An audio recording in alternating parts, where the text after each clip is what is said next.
નમસ્કાર દર્શક મિત્રો, જૂનાગઢમાં શિવરાત્રિના મેળામાં છેલ્લા દિવસે જ્યારે રવેડી નીકળી ત્યારે ભગવા વસ્ત્રો ધારણ કરતી કીર્તિ પટેલ ભવનાથમાં મુરગી કુંડમાં પહોંચી હોવાના દ્રશ્યો સામે આવ્યા હતા. જ્યાં તે મુરગી કુંડમાં સાધુઓના શાહી સ્નાનમાં પહોંચતા મોટો વિવાદ છેડાયો છે. વાયરલ વિડીયોમાં જોવા મળે છે કે કીર્તિ પટેલ સાધુઓની વચ્ચે જ મૃગી કુંડમાં ડૂબકી લગાવે છે અને હર હર મહાદેવનો નાદ કરતી જોવા મળે છે. તો તંત્રને ધ્યાને આવતા તરત જ કીર્તિ પટેલને ત્યાંથી દૂર કરવામાં આવે છે. જોકે ત્યારબાદ કીર્તિ પટેલનો વધુ એક વિડીયો સોશિયલ મીડિયામાં વહેતો થયો હતો.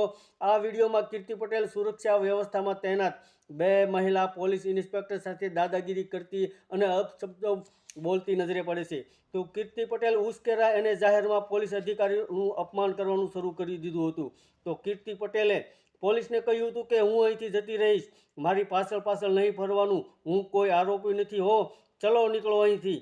માત્ર આટલું જ નહીં, અત્યંત તોછડી ભાષામાં પોલીસ અધિકારીઓ માટે મારી બેટીઓ જેવા શબ્દો વાપર્યા હતા અને રોપ જમાવતા કહ્યું હતું કે જાણે એના બાપનો કુંડ હોય એમ તેમ મારી પાછળ ફરે છે.